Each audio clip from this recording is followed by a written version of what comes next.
ഞാൻ ലിവർ കൊടുക്കാൻ റെഡിയായിരുന്നു. അങ്ങനെ കൊടുക്കാൻ റെഡിയായിരുന്നു എന്ന് പറഞ്ഞതിന്റെ തെളിവ് എനിക്ക് ഉണ്ട്. പിന്നെ എനിക്ക് നീതി കിട്ടിയില്ലെങ്കിലും ആ മരിച്ച കുട്ടിക്ക് നീതി കിട്ടണമെന്ന് എനിക്ക് നന്നായിട്ട് ആഗ്രഹമുണ്ട്. എനിക്ക് നീതി കിട്ടിയില്ലെങ്കിലും ആ മരിച്ച പെൺകുട്ടിക്ക് നീതി കിട്ടണം എന്ന് എനിക്ക് ആഗ്രഹമുണ്ട്. ഡോക്ടർ എലിസബത്ത് ഇവിടെ സൂചിപ്പിക്കുന്ന ആ ഒരു പെൺകുട്ടി 7 വർഷങ്ങൾക്ക് മുമ്പ് ദുരൂഹ സാഹചര്യത്തിൽ മരണപ്പെട്ട മിഷേൽ ഷാജി എന്ന് പറയുന്ന പെൺകുട്ടിയെ പറ്റിയാണ്. ഒരു സീരീസ് പോലെ ഡോക്ടർ എലിസബത്ത് അവരുടെ ഫേസ്ബുക്ക് വഴിയും അവരുടെ യൂട്യൂബ് വഴിയും കുറച്ച് ദിവസങ്ങളായിട്ട് വീഡിയോകൾ ഇങ്ങനെ ഇട്ടുകൊണ്ടേയിരിപ്പുണ്ട്. അതിൽ ഇന്നലെ ചെയ്ത വീഡിയോയിൽ വളരെ ഇമ്പോർട്ടൻ്റ് ആയിട്ടുള്ള ഒരു കാര്യം ഡോക്ടർ എലിസബത്ത് സൂചിപ്പിക്കുന്നുണ്ടായിരുന്നു. അത് ഈ ഒരു മിഷേൽ ഷാജി 7 വർഷങ്ങൾക്ക് മുമ്പ് മരണപ്പെട്ട മിഷേൽ ഷാജിയെ പറ്റിയാണ്. ഞാൻ ഓൾറെഡി ഇന്നലെ രാത്രിയിൽ തന്നെ, രാത്രി എന്ന് പറയാൻ പറ്റില്ല, ഇന്ന് വെളുപ്പിന് 1:30 ഈ ഒരു വിഷയവുമായി ബന്ധപ്പെട്ട ഒരു വീഡിയോ ചെയ്തിട്ടുണ്ടായിരുന്നു. ഇപ്പോൾ തന്നെ ഏകദേശം 1 ലക്ഷത്തിന് മേലുള്ള ആളുകൾ ആ ഒരു വീഡിയോ കണ്ടിട്ടുണ്ട്. അതുകൊണ്ട് തന്നെ ഡോക്ടർ എലിസബത്ത് അവരുടെ കുറച്ച് ദിവസങ്ങളായിട്ടുള്ള വീഡിയോയിൽ സൂചിപ്പിക്കുന്നത് പോലെ എനിക്ക് എന്തെങ്കിലും പറ്റിക്കഴിഞ്ഞാൽ ഇത് ജനങ്ങൾ അറിയണം എന്നൊരു ആഗ്രഹത്തിന്റെ പുറത്താണ് ഞാൻ ഈ ഒരു വീഡിയോ ചെയ്യുന്നത്. കഴിഞ്ഞ ദിവസങ്ങളിലെല്ലാം വീഡിയോയിൽ നമ്മുടെ ഡോക്ടർ എലിസബത്ത് സൂചിപ്പിക്കുന്ന ഒരു കാര്യമായിരുന്നു ഇത്. അത് തന്നെ ഞാനും ഇവിടെ സൂചിപ്പിക്കുകയാണ്. എനിക്കും ഇനി എന്ത് സംഭവിക്കുമെന്ന് എനിക്ക് അറിയില്ല, പറയാൻ പറ്റില്ല. നാളെ എൻ്റെ വീട്ടിലും ചിലപ്പോൾ എത്തും കുണ്ടകൾ, പാലച്ചേട്ടന്റെ കുണ്ടകൾ. എന്താവും ഒന്നും പറയാൻ പറ്റില്ല. അതുകൊണ്ട് എനിക്കും പറയാനുള്ള കുറച്ച് കാര്യങ്ങൾ ഞാനിവിടെ പറഞ്ഞു വെക്കുന്നു. മിഷേൽ ഷാജിയുടെ മരണം വർഷങ്ങൾക്ക് ഏകദേശം 7 വർഷങ്ങൾക്ക് മുമ്പ് ആ കുട്ടിയെ കാണാതായി. അന്ന് വൈകുന്നേരം തന്നെ ആ കുട്ടിയുടെ അച്ഛൻ പല പോലീസ് സ്റ്റേഷനിലും കയറി ഇറങ്ങി. ഒരു പോലീസ് സ്റ്റേഷനിലും കേസെടുത്തില്ല. ഏകദേശം പാതിരാത്രിയാണ് എറണാകുളം സെൻട്രൽ സ്റ്റേഷനിൽ ഈ ഒരു കുട്ടിയെ കാണാതായി ബന്ധപ്പെട്ടിട്ടുള്ള ഒരു കേസ് രജിസ്റ്റർ ചെയ്യുന്നത്. എന്തുകൊണ്ട് അത്രയും നേരം ആ പിതാവിനെ അങ്ങോട്ടും ഇങ്ങോട്ടും പല പോലീസ് സ്റ്റേഷനിലിട്ട് തട്ടിക്കളിച്ചു? ഈ ആക്ടർ ബാലയുടെ സ്വാധീനമാണോ? അറിയാം, നേരത്തെ തന്നെ എലിസബത്ത് പറഞ്ഞിട്ടുണ്ട്, ഉന്നതന്മാരുമായിട്ട് പ്രത്യേകിച്ച് പോലീസിലൊക്കെയുള്ള ഒരുപാട് ആളുകളെ ഈ ഒരു പാല എന്ന് പറയുന്ന ചേട്ടനെ അറിയാമെന്ന്. അതുപോലെ തന്നെ ഡയറക്റ്റ് പാലക്കിനകത്ത് ഇൻവോൾവ് ആണ് പാല എന്നൊന്നും എലിസബത്ത് പറയുന്നില്ല. നേരെ മറിച്ച് എലിസബത്തിന്റെ സംശയങ്ങൾ പാലയുടെ കൂടെ പല ആളുകളെയും ഈ ഒരു ഏകദേശം ഒരു 11 മാസങ്ങൾക്ക് മുമ്പ് ഈ മിഷേൽ ഷാജിയുടെ അച്ഛനും അമ്മയും ഒരു നമ്മുടെ ശ്രീകണ്ഠൻ നായരുടെ ഫ്ലവേഴ്സിൽ ഒരു പ്രോഗ്രാമിന് വന്നപ്പോഴത്തേക്ക് കുറച്ച് ആളുകളുടെ പേര് പറയുന്നുണ്ടായിരുന്നു. ആ ആളുകളെയൊക്കെ പാലയുടെ കൂടെ കണ്ടിട്ടുണ്ട്. അതാണ് പാലയ്ക്ക് അല്ലെങ്കിൽ എലിസബത്തിന് ഡൗട്ട് വരാനുള്ള ഒരു കാരണം. ഈ ഒരു പെൺകുട്ടിയുടെ മരണത്തിൽ ഇവന്മാർക്കെല്ലാം ഒരു കൈയുണ്ടോ എന്നുള്ളത് മനസ്സിലായില്ലേ? അതുപോലെ തന്നെ ആ പെൺകുട്ടിയുടെ മരണം ഒരു ആത്മഹത്യയാണെന്ന് പറഞ്ഞ് പോലീസുകാർ അന്നേ തള്ളിക്കളഞ്ഞു. ഇപ്പോഴും ആ കൊച്ചിന്റെ അച്ഛൻ പല കോടതികൾ കയറി ഇറങ്ങിക്കൊണ്ടിരിക്കുകയാണ്. മനസ്സിലായില്ലേ? ഒന്നും നടന്നിട്ടില്ല. ഇനി എന്തെങ്കിലും നടക്കുമെന്നും എനിക്കറിയില്ല. പക്ഷെ എലിസബത്ത് ഇന്നലെ പറഞ്ഞത് വളരെ വൈറ്റൽ ആയിട്ടുള്ള ഒരു ഇമ്പോർട്ടന്റ് ആയിട്ടുള്ള ഒരു തെളിവ് തന്നെയാണ്. എലിസബത്തിന്റെ വാക്കുകളെ അങ്ങനെ തന്നെ ഇവിടുത്തെ നീതിപീഠം കാണണം. എന്നിട്ട് ഈ ഒരു പാലയും കൂടെയും ഈ ഒരു വിഷയത്തിൽ ഇൻക്ലൂഡ് ചെയ്ത് കേസ് അന്വേഷിക്കണം. അപ്പോ എന്തെങ്കിലുമൊക്കെ തെളിയുമായിരിക്കും.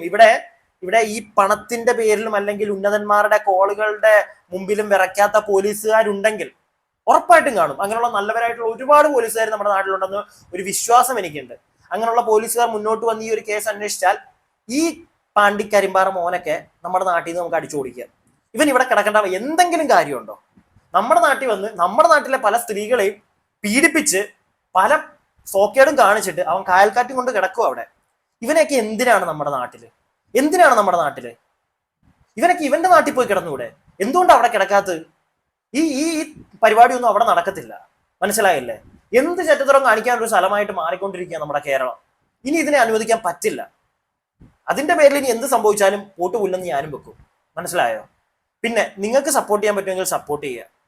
എന്തായാലും എലിസബത്ത്, ഞാൻ ഇന്നലെ ഓൾറെഡി ആ ഒരു വീഡിയോയിൽ പറഞ്ഞിട്ടുണ്ടായിരുന്നു, ഈ ഒരു മിഷേൽ ഷാജിയുടെ വിഷയവുമായി ബന്ധപ്പെട്ട് കുറച്ച് കാര്യങ്ങൾ പറഞ്ഞപ്പോൾ അവിടെ വെച്ച് ഞാൻ ആ ഒരു വീഡിയോ നിർത്തി നിങ്ങളുടെ മുന്നിലേക്ക് അത് എത്തിക്കാൻ വന്നൊരു വ്യക്തിയാണ്. സോ എനിക്ക് ആ ഒരു വീഡിയോയുടെ ബാക്കി പോർഷൻ കണ്ടിട്ട് ബാക്കിയും കൂടെ കുറച്ച് കാര്യങ്ങൾ ഒന്ന് റിയാക്ട് ചെയ്യണമെന്ന് തോന്നി. സോ ഈ ഒരു വീഡിയോയിൽ ഞാൻ ബാക്കിയുള്ള കുറച്ച് കാര്യങ്ങൾ ഒന്ന് പോയിന്റ് ഔട്ട് ചെയ്ത് കാണിക്കാനാണ് വരുന്നത്.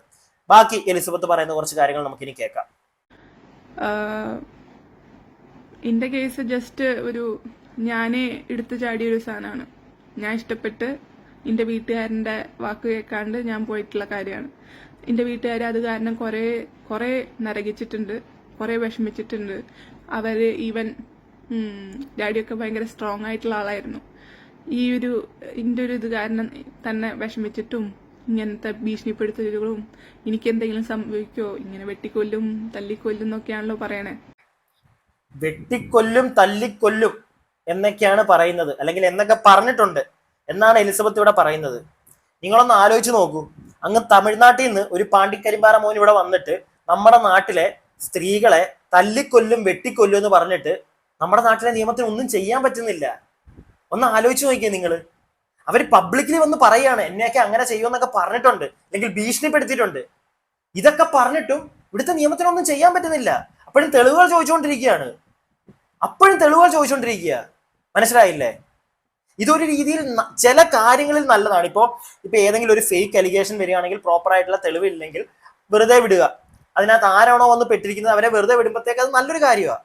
പക്ഷെ ഇങ്ങനെയുള്ള ഇവൻ ഈ ഒരു ആക്ടറിന്റെ പല വൃത്തികേടുകൾ നമ്മൾ നേരിട്ട് കണ്ട ആളുകളാണ്. നേരിട്ട് കാണുക ഇൻ ദ സെൻസ് നമ്മൾ TV ചാനലുകൾ വഴി അയാളുടെ മുൻ ഭാര്യയായിട്ടുള്ള അമൃതയൊക്കെ പട്ടി ആട്ടുന്ന പോലെ ആട്ടുന്നത് നമ്മൾ കണ്ടിട്ടുണ്ട്, ഇരുത്തി കരയിപ്പിക്കുന്നത് നമ്മൾ കണ്ടിട്ടുണ്ട്. അതിൽ നിന്ന് തന്നെ അയാളുടെ ഒരു ക്യാരക്ടർ നമുക്ക് മനസ്സിലായതാ. ഈ അയാളെ സപ്പോർട്ട് ചെയ്യാൻ വരുന്ന എല്ലാവരും അതും കൂടെ ഒന്ന് പറയുക. നിങ്ങൾ ആരെങ്കിലും നിങ്ങളുടെ ഭാര്യമാരെ ഒരു ചാനലിലോ അല്ലെങ്കിൽ എവിടെയെങ്കിലും പരസ്യമായിട്ട് ഇങ്ങനത്തെ വൃത്തികേട് കാണിക്കുക, ഇരുത്തി കരയിപ്പിക്കുവോ? അല്ലെങ്കിൽ അങ്ങനെ നിങ്ങൾ കാണിക്കുന്നുണ്ടെങ്കിൽ വെറും തന്തയില്ലാത്ത പരിപാടിയാണെന്ന് ഞാൻ പറയത്തുള്ളത്. മനസ്സിലായല്ലേ? നിനക്കൊക്കെ കാണിക്കണമെങ്കിൽ നിന്റെ വീട്ടിൽ കാണിക്കാം. അതും ഇന്നത്തെ കാലത്ത് അങ്ങനെ കാണിക്കുന്നതിന് ലിമിറ്റ് ഉണ്ട് മക്കളെ. ഒരു പരിധി കൂടുതൽ സ്ത്രീകളുടെ ദേഹത്തൊക്കെ കൈ വെച്ച് കഴിഞ്ഞു കഴിഞ്ഞാൽ അകത്ത് പോയി കിടക്കാം. പിന്നെ ഇവനെ പോലുള്ള കാശുള്ളവന്മാര് എന്ത് കാണിച്ചാലും അത് പബ്ലിക്കലി കാണിച്ചാൽ പോലും ഒന്നുമില്ല. അതൊക്കെ എല്ലാവരും മറന്നു കളയും. എന്നിട്ട് വീണ്ടും കസ്തൂരിയെ പോലുള്ള ചില ആളുകൾ, ഉള്ളതാണോ ഇല്ലാത്തതാണോ ഇനി അവന്റെ ഫേക്ക് അടിയാണോ എന്ന് അറിയത്തില്ല, എടുത്ത് തല വെച്ചോണ്ട് നടക്കും. അതെല്ലാം കണ്ടുകൊണ്ട് നമ്മൾ ഇങ്ങനെ കൈകൊട്ടിക്കൊണ്ടിരിക്കണം, അല്ല ഇങ്ങനെ ഇങ്ങനെ ഇങ്ങനെ ഇങ്ങനെ അടിച്ചോണ്ടിരിക്കണം. ഇവനാണ് സൂപ്പർ. എന്നിട്ട് അവൻ ഇടയ്ക്ക് എപ്പോഴെങ്കിലും ഒരു വീഡിയോയിൽ വരും, നാൻ നല്ല കാര്യം, ഞാൻ കോട്ടയം മെഡിക്കൽ കോളേജിൽ ഹാർട്ട് സർജറി ചെയ്ത ആൾക്ക് കാശ് കൊടുത്തു, ഞാൻ കണ്ണ് മാറ്റിമെടുക്കാൻ കാശ് കൊടുത്തു, ഞാൻ പറഞ്ഞാൽ കൂടിപ്പോവും. ഞാൻ ഒരു നാണോ ഇല്ലാതെ കൊടുത്ത കാശും ആർക്കെങ്കിലും എന്തെങ്കിലും ചെയ്തിട്ടുണ്ടെങ്കിൽ ഇവൻ സത്യം പറഞ്ഞാൽ എന്തിനാ ചെയ്യുന്നത് നിങ്ങൾ ആരെങ്കിലും എപ്പോഴെങ്കിലും ആലോചിച്ചിട്ടുണ്ടോ? ഇവൻ ചെയ്തിട്ട് അത് 10 പേരെ അറിയിക്കാൻ വേണ്ടി മാത്രമാണ് ഇങ്ങനെയുള്ള കാര്യങ്ങൾ ചെയ്യുന്നത്. അല്ലാതെ ഇവന് മറ്റേ മനസാക്ഷി കുത്തോ അല്ലെങ്കിൽ ആരെങ്കിലും ഒരാൾ രക്ഷപ്പെടണമെന്ന് തോന്നിയിട്ടോ എനിക്ക് തോന്നുന്നില്ല. എനിക്ക് ഇതുവരെയായിട്ടും തോന്നിയിട്ടില്ല. ഈ കഴിഞ്ഞ ദിവസത്തെ വീഡിയോയിലും അവൻ വന്ന് പറയുന്നത് അവൻ ചെയ്തു കൊടുത്തതിനെ പറ്റിയും ഈ നാറിയ സത്യം പറഞ്ഞ് നമ്മുടെ നാട്ടിൽ നിന്ന് ഓടിച്ചു വിടണം. അതാണ് ചെയ്യേണ്ടത്. അവനിപ്പോ വൈക്കത്ത് പോയി കിടന്ന് അവിടുത്തെ കുറച്ച് ആളുകൾക്ക് എന്തൊക്കെയോ ചെയ്തു കൊടുക്കുന്നുണ്ട്. ഇച്ചിരി ബോധമുള്ള ഏതെങ്കിലും ഒരു വൈക്കംകാരൻ ഈ വീഡിയോ കാണുന്നുണ്ടെങ്കിൽ പറ്റിക്കുകയാണ് നിങ്ങളെ. കാര്യങ്ങൾ ചെയ്തു തന്നെ അവൻ പറ്റിച്ചോണ്ടിരിക്കുക, മുതലെടുക്കുക അവൻ. അതൊന്ന് മനസ്സിലാക്കിയാൽ കൊള്ളാം. ബാക്കി മുമ്പ് കസ്തൂരിയുടെ ഒരു കമന്റ് ഉണ്ടായിരുന്നു കഴിഞ്ഞ വീഡിയോയിൽ ഞാൻ ഇട്ടത്. Mastermind script writer Amritha, അത് എക്സിക്യൂട്ട് ചെയ്യണത് വട്ടായിട്ടുള്ള എലിസബത്ത് എന്നൊക്കെ പറഞ്ഞിട്ട്. അതുപോലെ തന്നെ പുതിയ വന്ന വീഡിയോയിലും 5 മാസ്റ്റർ ബ്രെയിൻ ഇതിന്റെ ബിഹൈൻഡിലുണ്ട് എന്നൊക്കെ പറഞ്ഞിട്ട് ഒരു വീഡിയോയും വന്നിട്ടുണ്ടായിരുന്നു. ആരാണ് ആ 5 മാസ്റ്റർ ബ്രെയിൻ്റെ എനിക്ക് ആലോചിച്ചിട്ട് കിട്ടിയില്ല. പിന്നെ ഓക്കെ, പുള്ളിക്കല്ലേ പുള്ളിയുടെ ശത്രുക്കളുടെ എണ്ണം അറിയുള്ളൂ. സോ എല്ലാ ശത്രുക്കളുടെയും ഒറ്റയടിക്കിട്ടിട്ട് ഡിഫേമിങ് കേസ് ഇട്ട് കൊടുക്കാം. ഈ ഇടുന്ന വീഡിയോയ്ക്ക് വേറെ ആരുടെയും പങ്കില്ല, ഞാൻ മാത്രം ഇതിൽ ഇൻവോൾവ് ആയിട്ടുള്ളൂ. നിങ്ങൾക്ക് എന്ത് കേസ് എടുക്കണമെങ്കിലും ഈ കേസിൽ ഇൻവോൾവ് ആക്കാം, കേസ് എടുക്കാം. പിന്നെ ആ ഡോണറിന്റെ കേസ്, ഓക്കെ, ഡോണറിന്റെ കേസിലേക്കൊക്കെ വരാം. ഡോണറിന്റെ കേസ് എന്താ നിങ്ങൾക്ക് മനസ്സിലായല്ലോ. നമ്മുടെ ആശുപത്രിയിൽ കിടന്നപ്പോൾ കഴിഞ്ഞ ദിവസത്തെ വീഡിയോയിൽ ബാല പറയുന്നുണ്ടായിരുന്നു, അയാൾ ആശുപത്രി കിടന്നപ്പോഴത്തേക്ക് ലിവറൊന്നും ആരും കൊടുത്തില്ല. അതിലേക്കൊക്കെ നമ്മുടെ എലിസബത്ത് കുറച്ച് കാര്യങ്ങൾ പറയുന്നുണ്ട്. അതിന്റെ അത് കേൾക്കുന്നതിന് മുമ്പ് ഞാൻ 1-2 കാര്യങ്ങൾ അങ്ങനെ പറയട്ടെ. കുറെ ആളുകൾക്കുള്ള ഒരു സംശയമാണ്, എനിക്കും തോന്നിയൊരു സംശയമാണ്.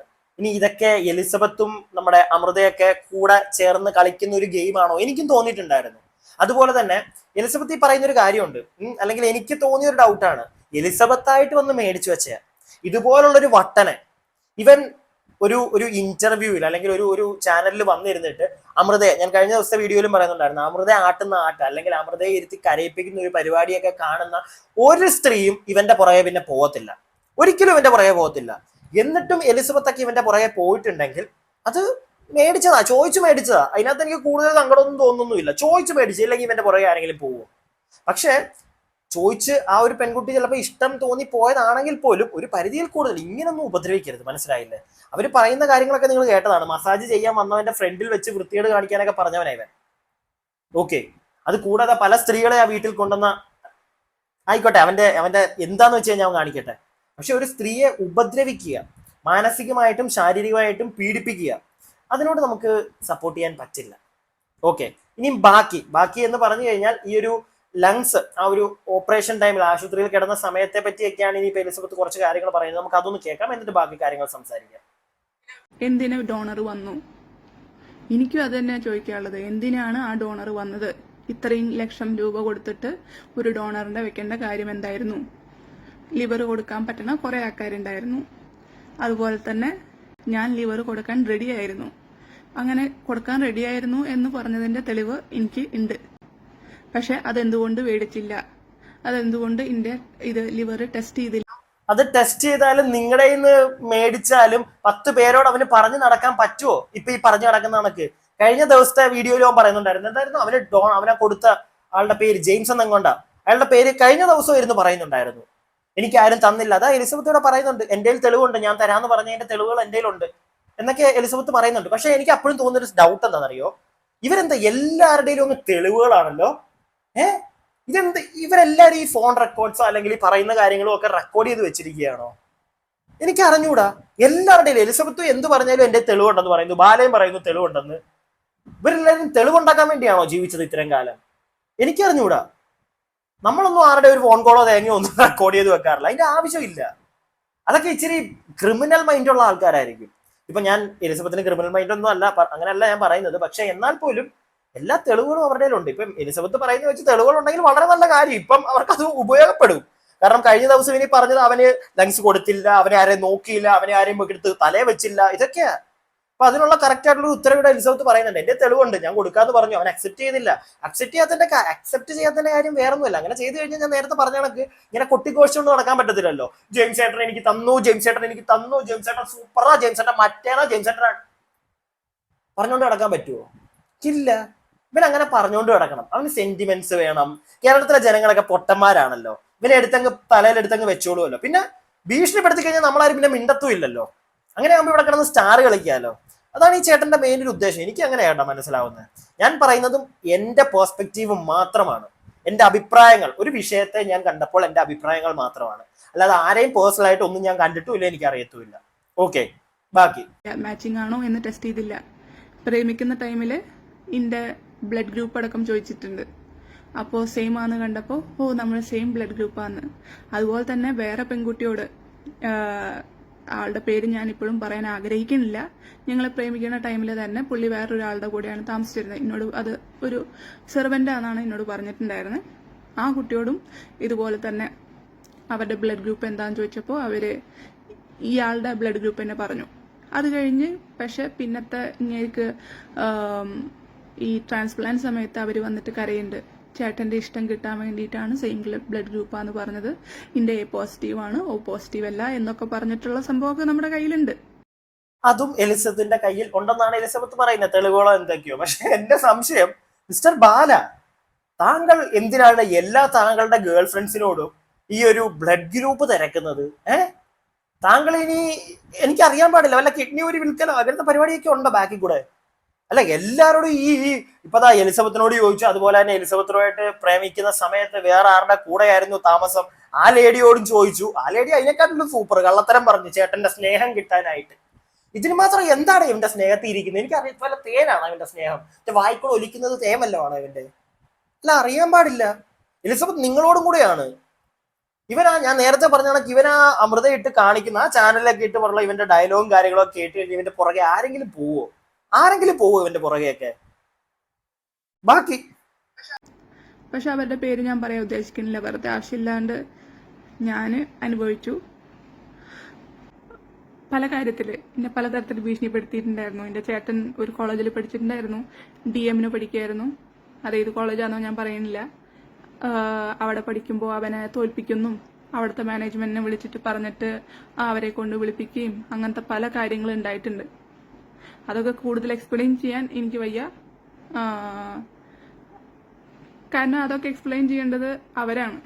അവർക്ക് അത് താല്പര്യമില്ലെങ്കിൽ ഓക്കെ, ഞാൻ വിട്ടു. പക്ഷെ ഇന്നെ ഭീഷണിപ്പെടുത്തിയ കമന്റ് ഒക്കെ നിൽക്കട്ടെ. എലിസബത്ത്, എനിക്ക് പലപ്പോഴായിട്ട് തോന്നിയ ഒരു കാര്യമാണ്, ലൈക്ക് പല ആളുകൾക്കും തോന്നിയിട്ടുണ്ട്, നിങ്ങളുടെ കമന്റ് ബോക്സിൽ ചോദിക്കാറുണ്ട്. എനിക്കിപ്പോഴും നിങ്ങൾ ഈ പറയുന്ന കേട്ടപ്പോൾ എനിക്ക് കൺഫ്യൂസ്ഡ് ആയിട്ട് ഞാൻ ചോദിക്കുകയാണ്, നിങ്ങൾക്ക് എന്തെങ്കിലും വേറെ എന്തെങ്കിലും മാനസികമായിട്ട് നിങ്ങൾക്ക് പ്രശ്നങ്ങൾ ഉണ്ടെന്ന് നിങ്ങൾ തന്നെ പറയുന്നുണ്ട്, ഡിപ്രഷൻ. ഇനി അതിന്റെ പുറത്താണോ നിങ്ങൾ ഈ പറയുന്നതെന്നൊന്നും എനിക്ക് മനസ്സിലാവുന്നില്ല.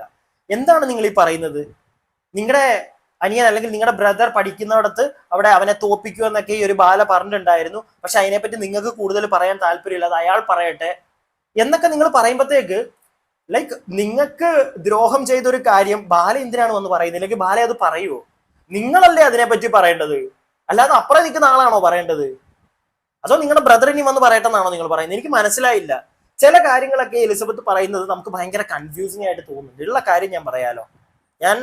എനിക്ക് എന്റെ പെർസ്പെക്റ്റീവാണ് ഞാൻ പറയുന്നത്. ഞാൻ അല്ലാതെ ആരെ ഇവിടെ സപ്പോർട്ട് ചെയ്ത് ആരെ തലവെക്കാനൊന്നും അല്ല നിൽക്കുന്നത്. എന്റെ അഭിപ്രായങ്ങൾ ഒരു സാരം കേൾക്കുമ്പോഴത്തേക്ക് ഞാൻ അതാണ് പറയുന്നത്. എന്നെ സ്ഥിരമായിട്ട് ഫോളോ ചെയ്യുന്നവർക്ക് അറിയാം. ഇങ്ങനെയുള്ള കുറച്ച് കാര്യങ്ങൾ ഈ ഒരു എലിസബത്ത് പറയുന്നേക്കും കൺഫ്യൂസിങ് ആയിട്ട് തോന്നാറുണ്ട്. പിന്നെയും ഞാൻ അതിനെയൊക്കെ ഒന്ന് അവോയ്ഡ് ചെയ്ത് വിടുന്നത് അവർ ഡിപ്രഷനിലാണ്, അവരുടെ മെന്റൽ സ്റ്റേറ്റ് ശരിയല്ല എന്ന് അവർ തന്നെ പറയുന്നുണ്ട്. ചിലപ്പോൾ അതുകൊണ്ടൊക്കെ ആയിരിക്കാം. ഓക്കെ, അതുകൊണ്ടായിരിക്കാം. എന്തായാലും ഞാൻ എൻ്റെ ഈ ഒരു അഭിപ്രായം ഇവിടെ നിർത്തുകയാണ് ഈ ഒരു വിഷയത്തിൽ. ഇനി എലിസബത്തോ അല്ലെങ്കിൽ ബാലയോ എന്തെങ്കിലും ഈ ഒരു വിഷയത്തിൽ മുന്നോട്ട് വരട്ടെ, എന്തെങ്കിലുമൊക്കെ പറഞ്ഞോണ്ട്. കഴിഞ്ഞ ദിവസത്തെ പോലെ ബാലച്ചേട്ടൻ വീണ്ടും കഥ പറഞ്ഞുകൊണ്ട് ഞാൻ കമ്പിപ്പാര കൊടുത്തു, ഞാൻ കക്കൂസ് വെച്ച് കൊടുത്തു എന്നൊക്കെ പറഞ്ഞു വീണ്ടും വരട്ടെ. അപ്പൊ നമുക്ക് അവനുള്ള കൊടുക്കാം. അല്ലെങ്കിൽ എലിസബത്തിനെ അടുത്ത കാര്യങ്ങളായിട്ട് വരട്ടെ. എനിക്ക് കംപ്ലീറ്റ്ലി ഈ ഒരു വിഷയത്തിൽ ഒരു രീതിയിലും ബാല എടുത്ത് തല വെക്കണം തോന്നുന്നില്ല. അവൻ്റെ എന്തൊക്കെയോ വൃത്തികേടിന്റെ അങ്ങേ അറ്റമാണ് അവൻ, അല്ലെങ്കിൽ അവൻ എന്തൊക്കെയോ ഉടായ്പുണ്ട്. ഓൾറെഡി നമ്മൾ കണ്ടതാണ് ചെകുത്താന്റെയൊക്കെ വിഷയത്തിൽ. ഈ തോക്കും കൊണ്ട് അവിടെ കയറി ചെല്ലുന്നതും ഇങ്ങനെയുള്ള ഗുണ്ടാ പരിപാടികൾ ഇവന്റെ കയ്യിലുണ്ട്. അതുകൊണ്ട് തന്നെ എനിക്ക് ഇവനെ സപ്പോർട്ട് ചെയ്യാൻ താല്പര്യമില്ല. പിന്നെ ഇവന്റെ നാട്ടിൽ പൊക്കൂടെ? എന്റെ സംശയം മൊത്തം അതാ. ഇവനെന്തിനാ ഇവിടെ കയറി കിടക്കുന്നത്? ഇവന്റെ നാട്ടിൽ, നമ്മളൊക്കെ ഏത് നാട്ടിൽ പോയാലും ഉണ്ടല്ലോ, നമുക്ക് നമ്മുടെ സ്വന്തം നാട്ടിൽ നമ്മുടെ വീട്ടിൽ വന്ന് നിൽക്കുമ്പോൾ കിട്ടുന്ന സുഖം അത് വേറെ ഒന്നും കിട്ടത്തില്ല. ഇവനങ്ങ് പൊക്കൂടെ? ഇവൻ എന്തിനാ ഇവിടെ കിടക്കുന്നത്? ഞാൻ എന്റെ അഭിപ്രായം പറഞ്ഞതേ ഉള്ളൂ കേട്ടോ. നിങ്ങളുടെ അഭിപ്രായങ്ങൾ താഴെ കമന്റ് ബോക്സിൽ പറയണം നിങ്ങൾ. പിന്നെ വീഡിയോ ഇഷ്ടപ്പെട്ടു കഴിഞ്ഞാൽ ലൈക്ക് ചെയ്യുക, സബ്സ്ക്രൈബ് ചെയ്യാതെ കാണുന്നവർ സബ്സ്ക്രൈബ് ചെയ്യുക. പിന്നെ stay tuned and stay weird.